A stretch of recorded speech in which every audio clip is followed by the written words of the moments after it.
咁今日咧，我哋係請到我佢個題目咧，上一次咧就請到有節法師講印度之旅嘅朝聖之旅。咁我哋今次再去到咧就係聖雅各，即係西班牙嗰邊嘅。咁我哋請咗一個好特別嘅對談旅人啦，文思華 Salvador。咁但係介紹佢之前咧，我都要介紹咗我哋嘅主持人韓旭成先。咁韓旭成我哋都叫佢做 Sunny 嘅。咁佢喺香港出世啦，咁佢主修就係 business admin，咁佢係我哋慈山寺藝術博物館嘅行政主任。咁我今日嘅活動就交翻俾 Sunny 去做個主持啦。唔該晒 Sunny， 交俾你。咁佢喺委內瑞拉出世啦，咁佢大學本科係讀 International Studies 嘅，咁佢喺西班牙就住咗4年，咁上年咧就完成咗呢個嘅西班牙聖雅各之路，係啦，咁而家目前都係住喺香港啦，係啦，咁 OK， so I think I can now introduce Salvador. How are you doing? Very good. Nice to hear from you, Sunny. Great. So before we begin, everybody, why did you start this journey? So the thing is, the Camino de Santiago is a trail that most people around Europe know for being a sort of escape, a sort of place where you can go and find answers, right? Now, the first thing we would like to know is what the Camino de Santiago is exactly. This is a pilgrimage that spans for most of Northern Europe. It connects from a nearby town in France called Saint-Jean-Pied-de-Port, and then you go on to Roncesvalles, which is the first town in Spain. Now, the little arrow down there is Valencia, which is the city where I was living. I was, going back to your question, I was living in Valencia for already some 3 years, and I had been having a very intense working life, not going on vacations, and I needed some time for myself. I definitely needed a place and a time for me to renew myself, to find some answers to questions I was having. And when I quit my job, I was talking to my former boss, and he told me about this pilgrimage, right? And I thought it was a great idea. So just 2 days after I learned about the pilgrimage itself, I decided to just buy my bus ticket and go directly to Roncesvalles. So a little bit of a background on the Camino de Santiago itself now. The Santiago, right, was one of Jesus Christ's 12 apostles. And he was known for being a very influential figure in Christianity because he was the first, let's say, preacher of Christianity in the Iberian Peninsula. After the expansion of Christianity, his remains were lost in time, and he was a martyr, and his remains were discovered in the city that was today Santiago de Compostela. Now, why this is a pilgrimage? As soon as news of the discovery of his remains were known throughout Europe, a lot of faithful people wanted to get to know and see the relics of the apostle. So they often walked from every corner inside of Europe, and they now the thing is, the pilgrimage as we know it nowadays has been changing all over history, and the most famous path inside of the pilgrimage itself is what we know as the French Way, because it connects directly from a road built by Charlemagne, the emperor of the Frank Empire. And from there, and the Camino de Santiago has been culturally important to the identity of European people. And when about that, even nowadays, the European Union and the Spanish government itself have several initiatives for the maintenance and for the upkeep of the pilgrimage of the Camino de Santiago. And actually, in around 1992, only around 10,000 people finished the Camino itself. And steadily, because of the initiatives and the efforts of the European Union, it has been attractive a lot more people.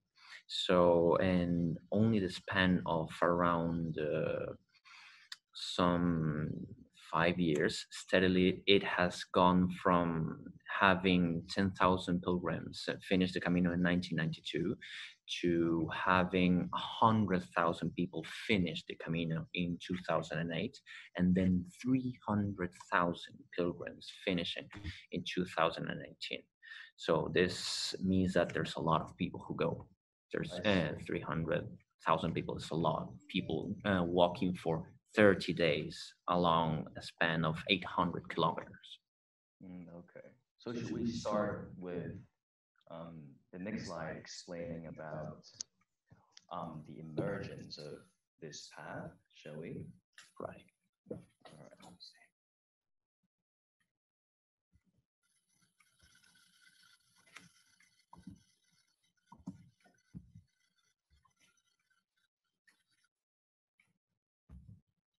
Right. So, as I was saying before, Saint James was one of the original 12 apostles in Christianity in around what is today Jerusalem. And he was a martyr, and after the emergence of Christianity itself, he was a very famous figure in Christianity. And when his remains were discovered, the legend goes that he was transported all over the Mediterranean Sea in a stone ship. So there was a lot of mythology maybe involved in the whole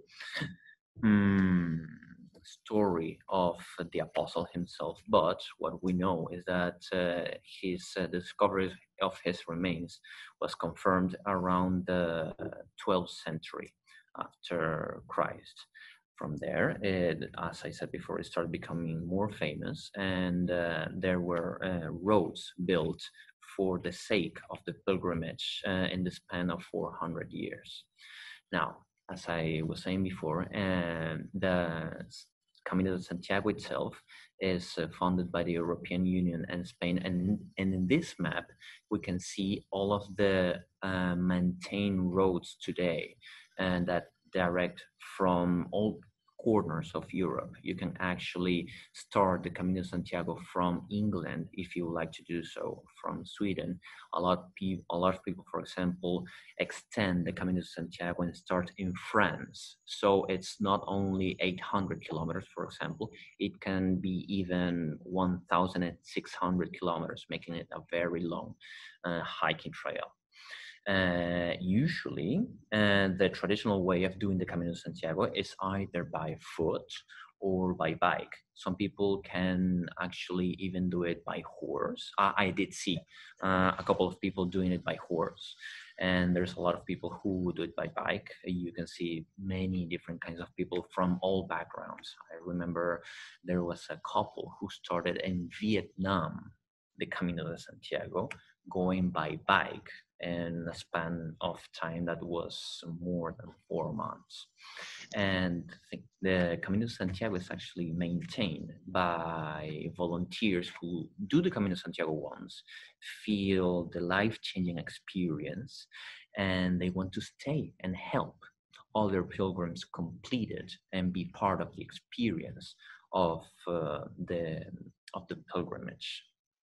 Now, when you want to start, you have to just make your backpack, right? If you could consider it at first as a very long hiking trail. So when you're preparing for hiking, you know you have to dress yourself with light clothes. You cannot go with long pants or with jeans because it's going to be very heavy and uncomfortable. There is also a very important part of the Camino de Santiago, which is protecting yourself from the sun. You need sunglasses, you need a cap, you need a lot of sunscreen, definitely. And it's going to rain, definitely, because it's a long trail that you're going to be walking, and it's the weather changes a lot. So you start in some very foresty areas, and then you go along the Spanish plains, which are very dry. And you have to prepare for the humid weather, for the rain. You have to really take care of yourself in that case. Actually, when you're subject to those elements, you have to be really careful about your feet, for example. You have to pack several socks, several shirts, and you have to just be ready at all times that something will break, or that you, for example, you might get hurt. So you have to prepare some pills for headaches, some pills for stomachache. At first, a lot of people actually try to prepare for the pilgrimage for months. But in my personal experience, I did it only 2 days later, because I wanted to feel the adventure of going. I wanted to discover everything. I didn't want to see so many pictures, but to make the experience my own from the very beginning. So of course you need your cell phone, because without your cell phone, usually you might get lost. So you need to check on your location frequently. So once you prepare all of these elements, having actually taken into consideration one of the most important, which is actually going to play an important role for the story afterwards. You have to use the right footwear. You have to use good shoes for hiking. I see. So Salva, before you begin with the elevation chart explaining the overall dynamics of this trip, how did you prepare yourself mentally? You explained the equipment, and then I think our audience sort of understood that. Did you have some time to think about it? I heard you said 2 days, right? But during these 2 days, how did you prepare mentally? What kind of questions were you asking yourself before you decided to jump into this journey, this endeavor? I would say the most important word in here is motivation. When you're going, a lot of people want to find answers for themselves. They want to change their lives. They want a fresh start. They want to solve their problems. They want to have an introspective trip. So for me, it was all about thinking. After doing this, after setting a month for myself while walking, while challenging myself, I want to make this a meaningful moment to start over, to find new motivation, new energy for what I want my life to become from now on. So that was my main motivation, my main drive. And apart from that, I love hiking. So if it is about having difficulty on thinking, wow, it's going to be 800 kilometers. Not at all. I thought of it as something very interesting, very exciting. I see. So would you mind if I explain this chart to everybody so you can start using this chart with your following items? That will be for the best. Right. So if you pay attention to the left side of this chart, you can see that's the actually 個高度啊。你見到500米、1000米同埋1500米，咁係米嚟嘅。咁其實即係最低就500啦，大家都大概見到，有啲300啦，綠色嗰啲點點就係。咁其實香港最高嗰座山都講緊係1000度，咁所以其實佢1500都唔係話好高嘅啫。不過佢嘅起伏就比較多。So if you guys pay attention, the elevation is actually not that high, but it fluctuates a lot along the way.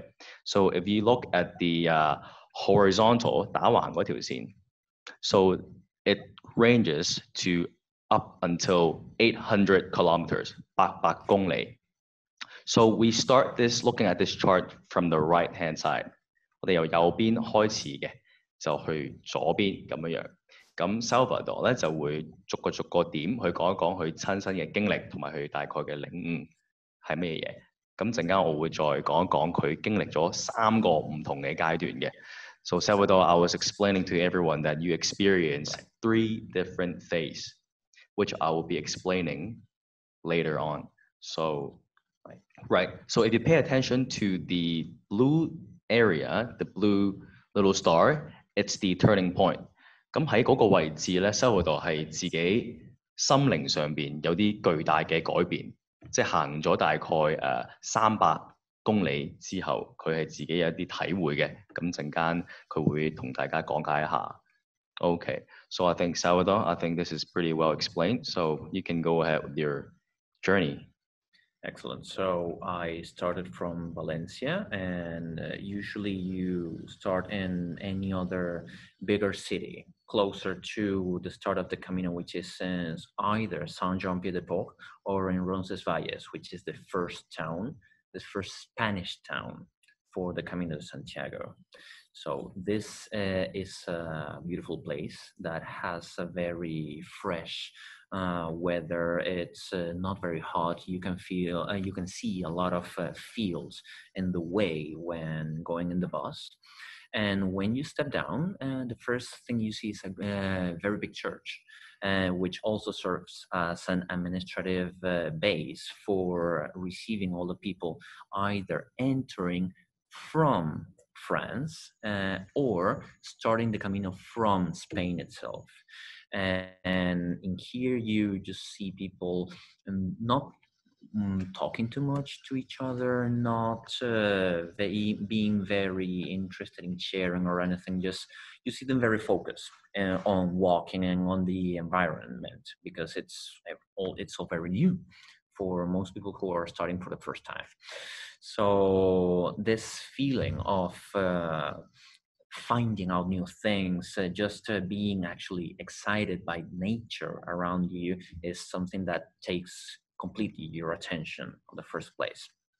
And this is also a reminder that you're starting a very long trip. You're starting a very challenging hiking trail. So it's both a sense of adventure that drives you on when you arrive to Roncesvalles, and you really see everything new. You have a lot of curiosity and determination to go on and see more.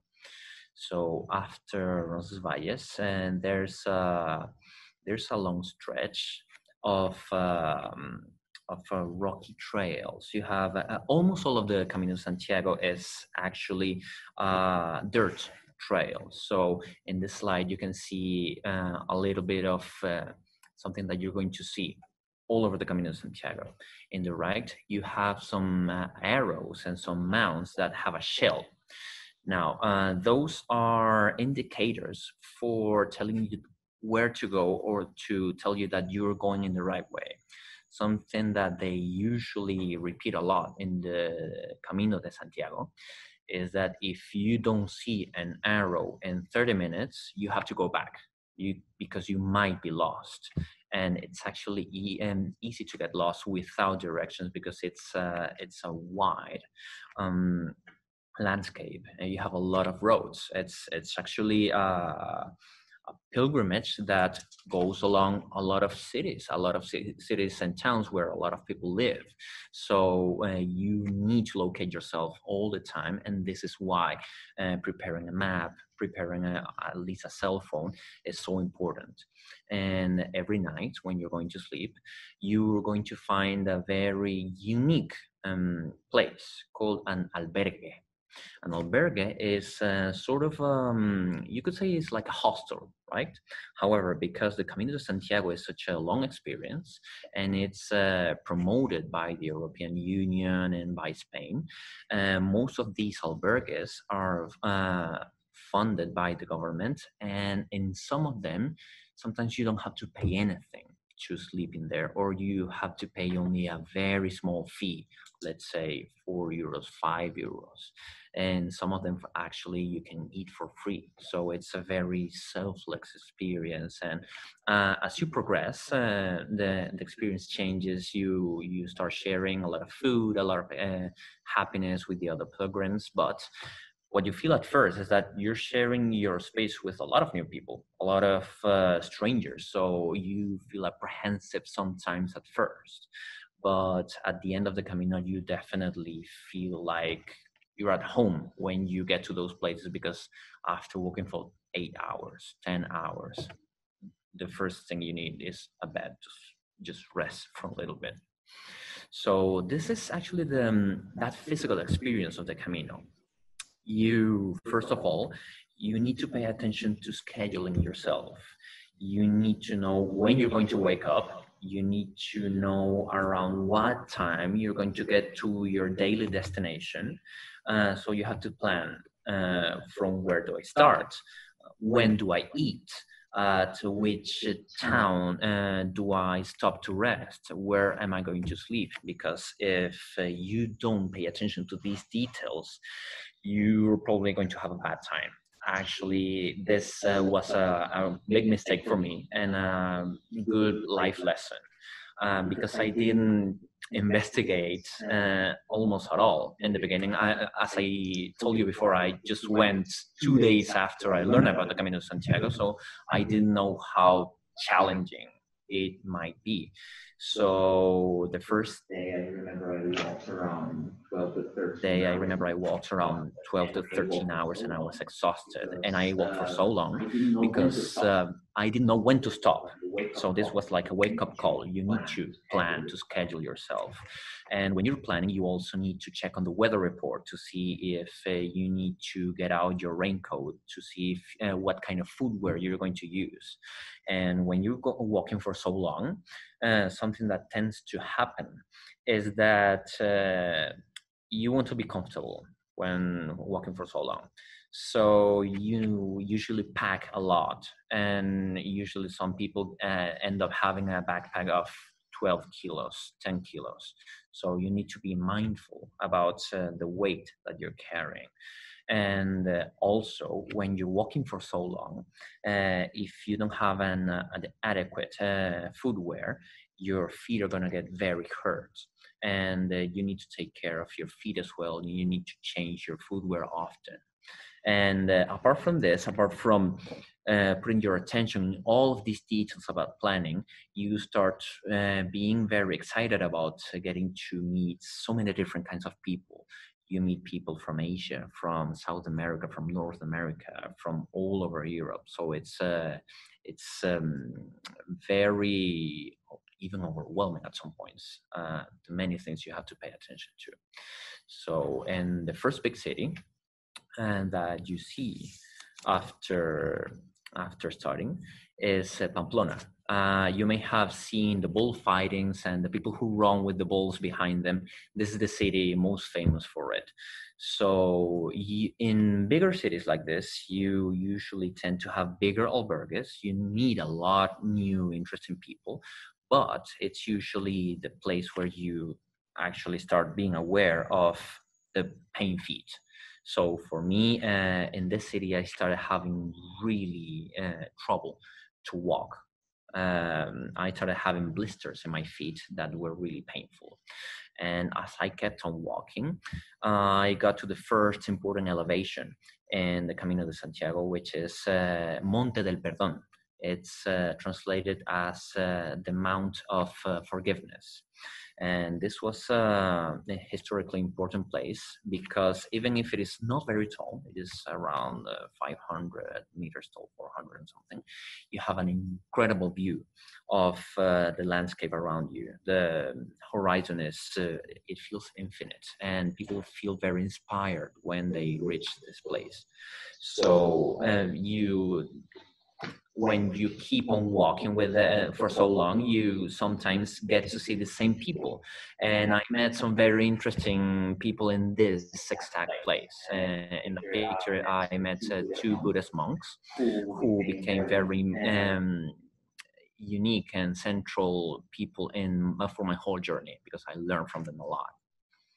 So after that, my feet pain started becoming a lot worse. At night, I actually couldn't walk, and I could only be limping while I was walking in the day. So from there, I felt bad because I felt very uncomfortable with the whole experience. But something that kept me going was the care that I felt from the people around me, from the volunteers that worked in the albergues, and even in the stores. People start to be very kind to you, and they see that if you have a problem, they help you without any kind of selfishness. So I started finding out a little bit about the volunteer system in there. Anyone can apply to help in their albergues, and it's a very heartwarming experience. Why did you think that everyone was so nice? You know, yeah, there must be something wrong, right? When you see something, actually, part of it is that they know that you're suffering because they're suffering with you, because they have been walking under the sun for 8 hours, for 6 hours, and they know how painful it can be. So when they know what you're going through, they cannot help but want to help you. That's on one hand. And on the other hand, is something that at the beginning you expect from the others. Like you try to reach out. If you need some water because you had some trouble in your planning, you feel the need to actually ask for help. And in here, you learn that when you need help, being proud about it doesn't do you any good. So you naturally reach out to others, and the others actually reach out to help for you. And this feeling of kindness is very good. It feels good, but it is also very important to keep you going. Right. So to the audience, reach out is very important. So don't always hold in your emotions. When everybody know that you're on the same goal, just tell the others that I need help in any situation in life. But for this one particularly, since everybody knows this is a long journey, then it's obviously that they can help. But on our daily basis, we don't tend to tell what we're suffering from our colleagues, from our friends, from our family. So reach out is important. And this is something you learn easily in the Camino de Santiago, because one of the reasons why people go is actually to separate themselves for some time from their daily lives. They don't want to be stressed. They don't want to think about work. They don't want to think about family. And this is a little bit of an illusion, because when you're walking for such a long time, you cannot help but think about those things. And if you're going there for escaping them, in the end, it's always in the back of your head. And this is an experience that changes at a point in the Camino, right? So I'm going to be talking about that afterwards. So when I was in Estela, I couldn't walk anymore, and I stood there. I was there for a couple of days, and the people I had met before were a great group, were an amazing group of people who I was learning a lot from. And I didn't want to stop that sharing, because I started really caring about them.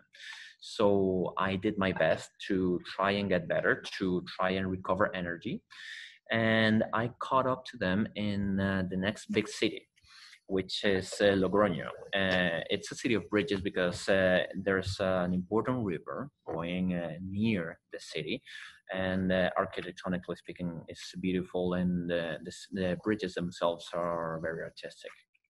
So I went there, I caught up with the group, but when I caught up with them, I knew I couldn't go on with the situation in my feet. So the first thing I did was to take myself seriously. I knew I had a problem, And I knew that if I wanted to go on, I needed to take responsibility of this situation. So I went to the hospital. I asked them for help for cleaning and maintaining my feet. I went to a sports store. I let go of a lot of unnecessary weight on my backpack. I bought new shoes. And because of this reevaluation, I taking seriously my situation, I was ready to go on. And I went on to have a truly great experience from then on, because I started taking care of myself. And when I was happy with my situation, when I was responsible with myself, I started bonding a lot more with the people I was walking with. We started being very appreciating of the smaller details of the beautiful landscape, of every moment when we shared a drink, when we shared a meal. And when you actually start being so responsible about yourself because you know you have to, this set of physical problems starts disappearing, because you're getting used to the experience, you're getting used to the hiking, so it becomes easier to go on. So after the town of Ajes, you get to the next very important city in Spain. Actually, Burgos is a city with a lot of history, and it's very well known for its Gothic style of architecture. And there's a lot of statues and paintings in there. It's a very artistic city. And most people actually take it as a rest stop, as a resting stop. So you just don't stay overnight. Usually people take 2 nights or even 3 nights to get to see all of the beautiful city. The thing is, for me, this was really a turning point, because the group I had been walking with was filled with very interesting, very caring, and very wise people. So the person who had been helping me the most with finding answers about myself, or having confidence about the reasons why I went on the Camino de Santiago, couldn't go on anymore. He had to stop the trip, and he had to say goodbye to everyone. So this was for me a turning point, because this was a person who was helping me, but he could not find all the answers for me. He could not help me solve those problems. I had to solve those problems and find those solutions by myself. And this was a turning point in maturity, when you realize, when you're aware that you have to find answers, when you have to go on your life and your path by yourself. You feel sometimes a little bit lonely, maybe a little bit scared, but if you feel you can be strong enough to go on, this truly makes you a mature person. Where does your fear come from when you realize that your friend or your mentor was leaving you? Like, what was your first thought on your mind? That fear part in particular. First of all, it was that I wouldn't find the answers I was looking for, because when you go on the Camino, the questions you make yourself are not simple questions. And when you commit yourself to such a long hiking trail, it's because you want to find deep questions. You want to solve very challenging problems about yourself. You want to turn your life around. So I feared that I will not be able to solve those problems, to find the solutions, the answer I was looking for. And in the end, this is lack of confidence. And this lack of confidence comes from not being able to understand yourself. If you take time, if you take the effort to understand yourself, to understand your environment, you will feel confidence. And this confidence makes you a mature, a strong person who can face any challenge. Can you give me an example of your way of how to understand yourself? Just one method that you normally use. While in the pilgrimage? Yeah, sure. Yeah. One method that you had for understanding yourself was definitely by sharing. Sometimes let's say, one of the reasons why you go is that you have a problem with your family, with your mom or your dad, right? So everybody has a family. So you try to translate your situation to other people you're traveling with, and they in their same way, they also have interactions with their own family. So they will tell you how they deal with their problems. And when you reach out to others, when you try to find some more information, you try to see a situation from more perspectives, you understand more about yourself, because you think, I didn't see this outlook, I didn't see this idea about myself, about why maybe the problem comes from within, maybe the problem comes from a wrong viewpoint. So sharing is a good way of getting to know yourself. I see. Also asking the right questions to yourself, which leads to our next slide. That's right. So when you actually start trying to find these answers for yourself, when you get over the physical stage, you're already used to the planning, you're already used to taking things seriously. So you get into a very virtuous, a very positive routine of taking care of yourself every day, of trying to be cautious of the problems or the issues you might find on the way. And you become more versatile, and you become a little bit more used to the problems that you find in the Camino. And because it is such a beautiful place, you don't see them usually as problems, but as what they are, situations. And if this is a situation, it is easy to solve. So when you're already used to that setting, to that, let's say, environment of the heat, you're already used to the heat, or the pain, the feeling the pain, you already know when to rest. You start getting a little bit more deeper into yourself. You start remembering why you took the Camino, why you started the Camino. And then because you start sharing with other people, you're already used to sharing, to talking about yourself, about others. You understand why it is so important to let go of your fear of sharing, to let go of your fear of opening up to others. And this lets you change your viewpoint constantly about yourself, about others, and gives you a broader perspective. So this broad perspective gets you into the mental stage of Camino. So it's very interesting how in each stage, in the physical stage, there is a lot of forest and a lot of rocks, and it's challenging physically. And in the mental Camino, you incidentally find that the geography becomes very flat. It's always the same heat. It's always a little bit of the same environment, the same sightseeing. And they are very long plains, and they give you like a sense of being small in the world. Like the problems that you're having are only viewpoints, feelings that you have with those situations. So you see your previous preparations, your physical problems in the Camino, and it's unavoidable to make a comparison with your daily life.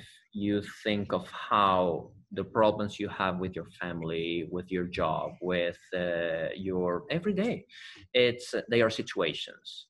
And then you start trying to calm yourself. You start getting yourself apart from those situations, and you take the commitment of, or it's natural to face them in a new way, in a less, you could say, attached way. You start detaching yourself from your everyday stress, from your problems, and you try to find ways to solve it.